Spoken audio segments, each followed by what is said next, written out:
Bonsoir à vous. Je suis avec le professeur Pierre Loire. Et nous allons parler de management dans un instant.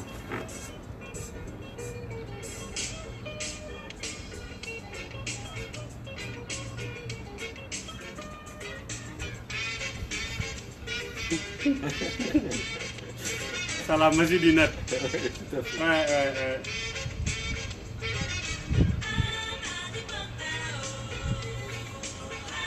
Dans un moment, on va vous faire découvrir Dakar. Depuis le toit de l'hôtel de Michel Loire. Il me fait découvrir même ma ville. Ça, Michel Loire, vous êtes entre les points culminants de Dakar. Voilà, exactement. Oui.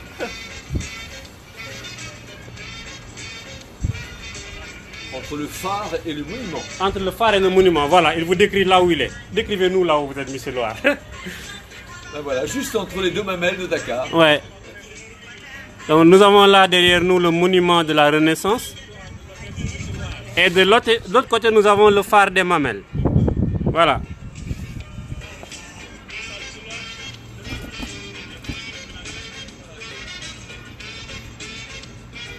Dans un instant, nous allons parler de management stratégique.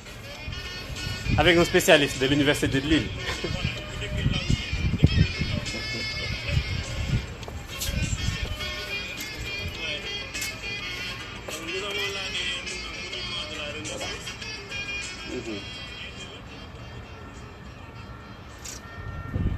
Ouais.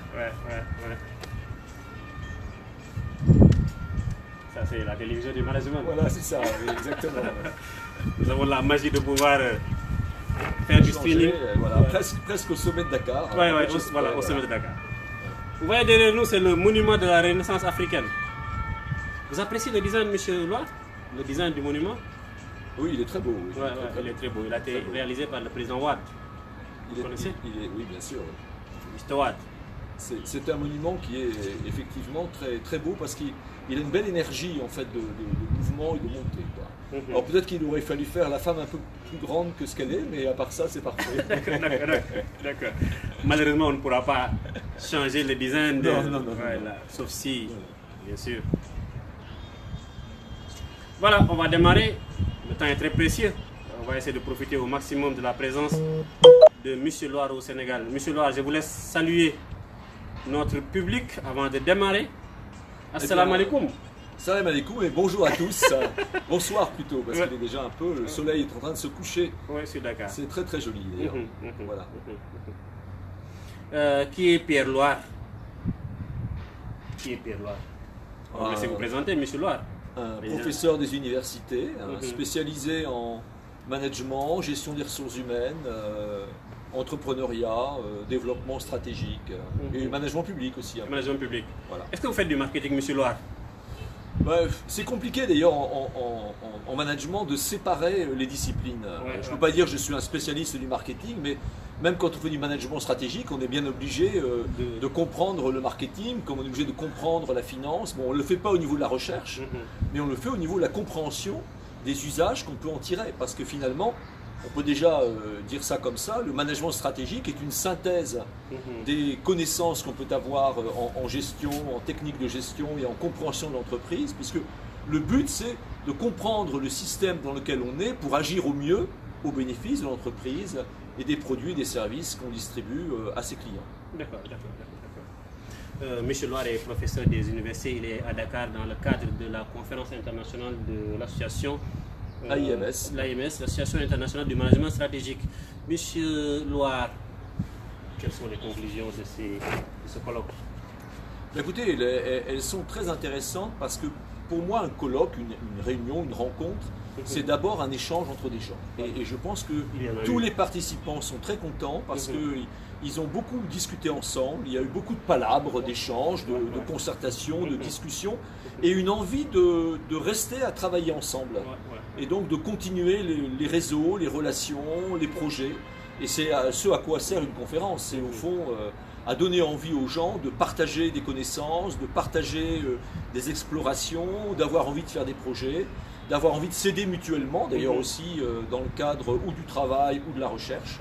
Et je pense qu'à cet égard, le congrès a très très bien marché. Donc le congrès de Dakar a été une réussite, on peut dire. C'est une réussite, tout à fait. Tout à fait. On va commencer le live, M. Loire. Les définitions, d'abord, qu'est-ce que le management stratégique? Le management stratégique, on vient de le dire, c'est effectivement une approche assez globale de l'entreprise par rapport à son projet d'offrir des produits ou des services à ses clients. Et alors vous voyez qu'il y a deux mots dans management stratégique, et c'est pas gratuit. Il y a à la fois du management et de la stratégie. Parce qu'au fond, management, ça vient d'un mot latin, ça veut dire s'occuper de sa maison.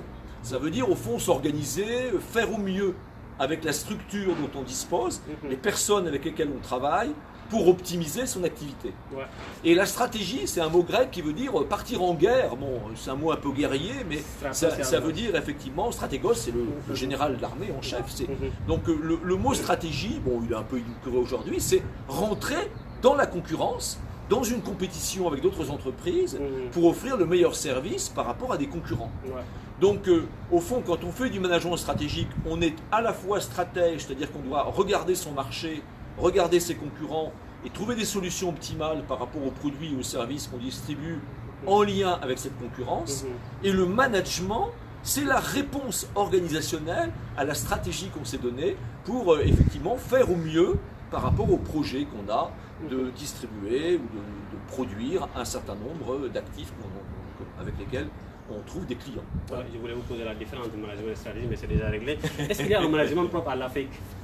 Ah ben écoutez, pour moi, on ne peut pas parler forcément d'un management par rapport à l'Afrique en tant qu'entité qui serait générale, etc.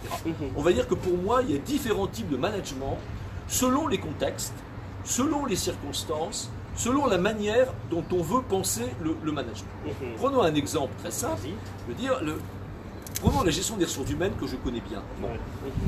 Si on n'a pas un objectif précis sur ce qu'on veut vivre avec les gens que l'on gère, on peut très bien, à la limite, faire une gestion des ressources humaines parfaite avec des gens qu'on met presque en esclavage. Parce qu'on peut optimiser l'esclavage, on peut optimiser le mal-être des gens pour l'intérêt purement financier de l'entreprise. Mais si on a comme objectif aussi de servir les gens, l'écologie, l'environnement et la profitabilité de l'entreprise, on a forcément un management différent. Donc il y a différents types de management qui doivent bien sûr tenir compte des cultures des gens, mais aussi de leurs envies particulières. Et on pourrait dire à ce moment-là qu'il y a forcément des managements spécifiques à l'Afrique, parce qu'il y a des contextes différents, il y a des climats différents, il y a des personnalités différentes, il y a des cultures différentes, et tout ça doit être pris en compte pour optimiser le management dans une entreprise particulière. Est-ce que le management est seulement réservé aux entreprises commerciales? Bien sûr que non. D'abord parce que le management, même s'il est fait par exemple dans une organisation particulière, il se fait dans un ensemble qui est ouvert à l'environnement. Une entreprise de toute manière ne peut pas fonctionner toute seule. Elle doit se mettre en rapport avec les lois de son pays, l'environnement économique, ses concurrents. Donc elle est obligée de veiller à ce que sa propre capacité managériale soit en lien étroit avec les enjeux de son système d'action. Et par exemple, on sait qu'en management stratégique, on est obligé d'être conforme à des règles, des lois, des éléments culturels, parce que sans ça, on ne vendrait pas, et même on n'aurait pas le droit, réglementairement parlant, d'agir. Donc ça veut dire aussi qu'il faut aussi que les pouvoirs publics, les organisations publiques soient capables aussi de manager correctement leur activité. Sinon, elles vont avoir un mauvais management et elles ne vont pas servir les entreprises marchandes de leur secteur d'activité. De la même manière, si vous voulez faire une ONG, si vous voulez faire une activité sociale, si vous voulez aider des gens dans un syndicat ou dans une structure de service public, plus vous êtes un bon manager, plus vous optimisez la gestion de vos ressources et plus vous avez des résultats utiles par rapport à un service qui peut être d'ailleurs un intérêt public. Mais vous devez manager pour ça. Donc il y a des types évidemment de management un peu différents, mais de toute manière, il faut trouver des solutions managériales adaptées au type d'entreprise ou d'organisation dans lesquelles on travaille. Et pour trouver, il faut forcément faire de la recherche. Exactement. Et quelle est l'importance de la recherche en management stratégique? Elle est fondamentale. Pour deux raisons. La première, c'est parce que beaucoup de savoir en management a été construit initialement pour une grosse entreprise de type nord-américaine, etc.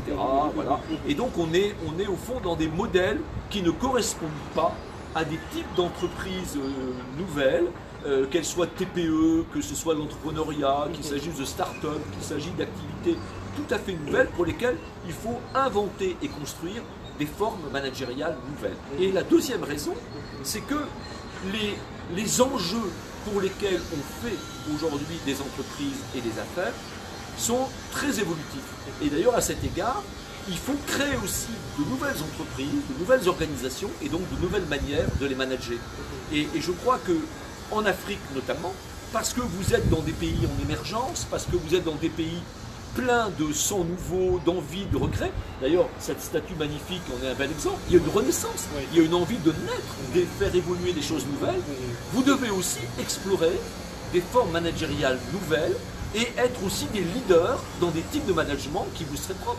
Il n'y a aucune raison de dépendre de management qui viennent effectivement d'autres pays. D'ailleurs, actuellement, il faut être très clair, je vois bien qu'en Asie, on invente des managements qui ne sont pas du tout ni européens ni nord-américains.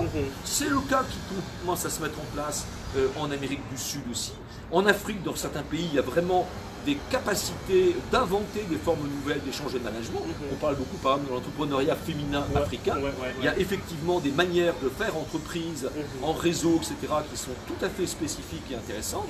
Donc vous avez, vous, en tant que chercheur africain, des opportunités très importantes d'imaginer du management de demain avec de l'expérimentation, avec des tests, avec des études de cas, avec des formes d'ailleurs de recherche qui peuvent aussi être spécifiques.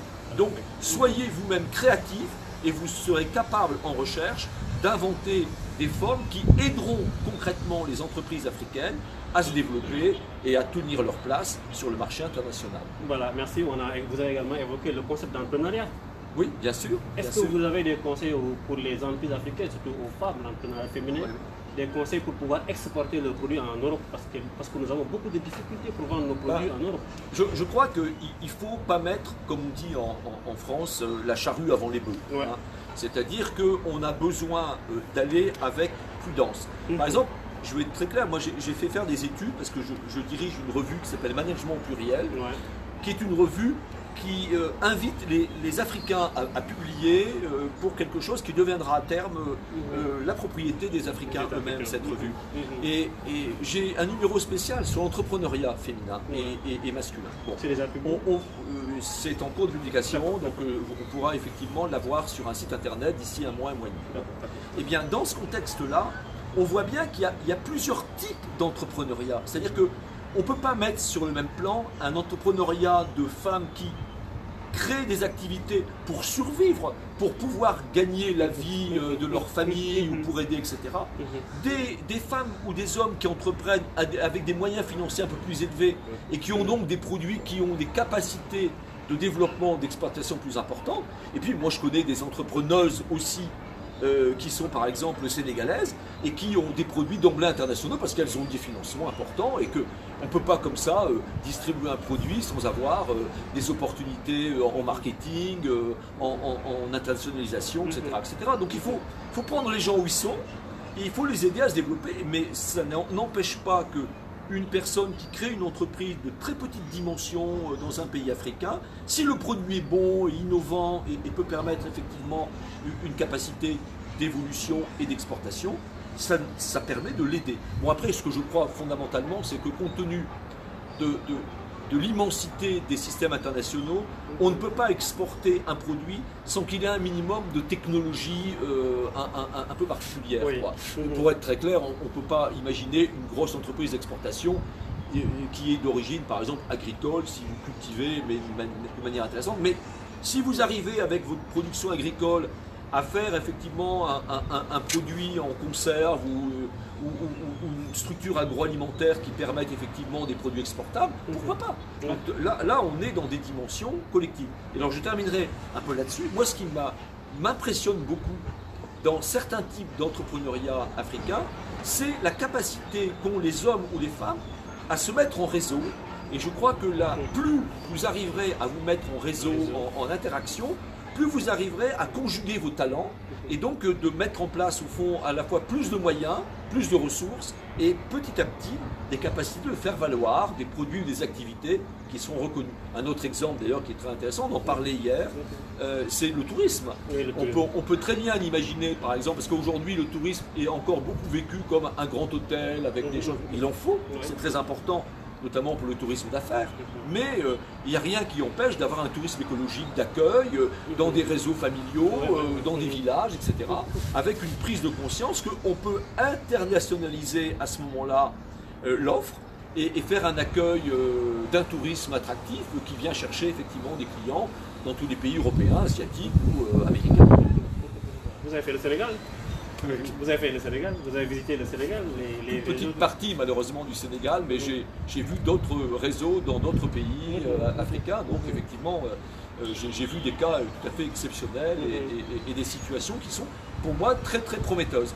Mais pour revenir à ce qu'on dit tout à l'heure sur le management global, on voit bien que c'est tout un système qui doit se développer dans une structure régionale et dans un État, dans un territoire particulier, parce que si effectivement des entreprises qui veulent se développer ne trouvent pas des banques qui acceptent de prendre des risques avec elles, ne trouvent pas un système politique qui les accueille et les soutient, ne trouvent pas des syndicats ou des opérateurs professionnels qui viennent effectivement les soutenir ou les aider, ou des consultants qui les aident techniquement, c'est un produit. On voit bien qu'on est là dans un maillage, dans un réseau global, et c'est ce réseau global qui doit permettre effectivement d'agir. Or, c'est quand même une grande force de l'Afrique que de savoir se parler, de savoir fonctionner ensemble, de savoir échanger ou discuter. Alors, on le fait beaucoup pour régler les affaires familiales, pour parler ensemble de certaines situations sociales.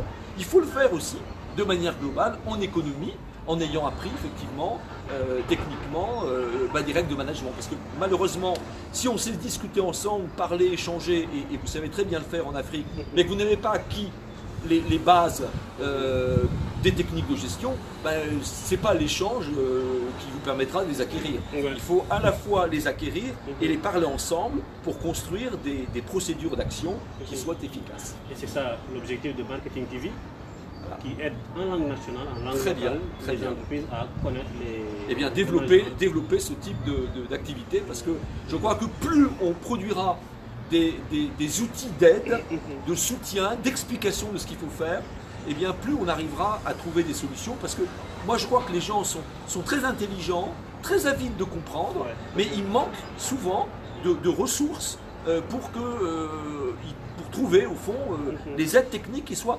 appropriées à leurs besoins. Parce que l'un des problèmes aussi qu'on va trouver, mais c'est vrai en Europe ou ailleurs, c'est que malheureusement certains enseignements secondaires ou universitaires sont trop académiques. C'est-à-dire qu'au fond, on apprend des théories générales, mais on n'apprend pas à faire concrètement avec des modèles de gestion par rapport à ses besoins précis d'activité. Et c'est ça qui est important aujourd'hui en management. Un mot sur Marketing TV qui aide les Sénégalais surtout à comprendre c'est quoi le marketing. Voilà, et c'est très bien. Et ce que vous en pensez du projet? Moi je pense que c'est un très très beau projet. Voilà. Et je vous en félicite. Voilà, merci beaucoup. Merci Michel Loire. On est au terme de cette émission. Un dernier mot? Un dernier mot sur le Sénégal. Eh bien, le Sénégal est un pays magnifique. Je lui souhaite beaucoup de bel avenir et j'encourage effectivement tous les gens qui nous écoutent ici à diffuser l'intérêt des techniques de management au service du développement économique et du développement des entreprises et donc des métiers et des emplois au sein du Sénégal. Merci Michel Loire. C'est tout, c'était Michel Loire sur Marketing TV Monde. À très bientôt. Michel Loire, merci. Merci beaucoup. Voilà. Merci, on va écouter un peu de musique avant de bouger. Oui, bien sûr. Vous allez écouter la musique sénégalaise. Ah oui. Baba Mal, vous connaissez? Baba Mal. Oui. Ouais, mais vous connaissez plus Youssou N'Dour peut-être? Ou bien vous ne connaissez pas ces chanteurs-là? Si. J'ai déjà eu des CD, tout ça comme on Moi j'ai un cadeau pour vous, je vais vous l'offrir. Attendez, je vous donne un cadeau. D'ailleurs, hier j'étais désolé entre nous à la soirée de gala, c'est qu'on n'a pas eu vraiment de la musique locale. C'est dommage. C'est dommage. Je vais dire ça à Michel. Je vous offre un cadeau Michel Loire en direct sur Marketing TV. J'espère que je l'ai, je ne l'ai pas oublié. J'espère que je l'ai. C'est pas grave. Ah, heureusement je l'ai. Heureusement je l'ai. Bon.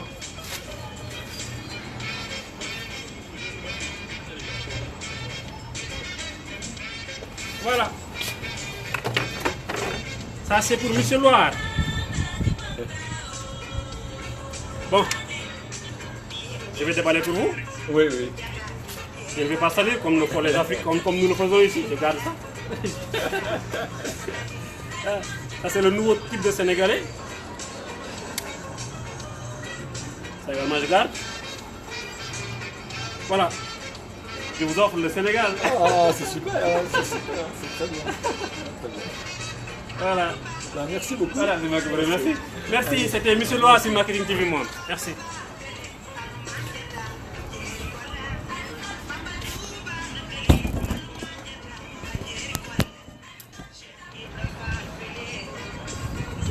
Voilà, la lune est arrivée. Ouais, la lune est là, ouais. Le soleil est encore là.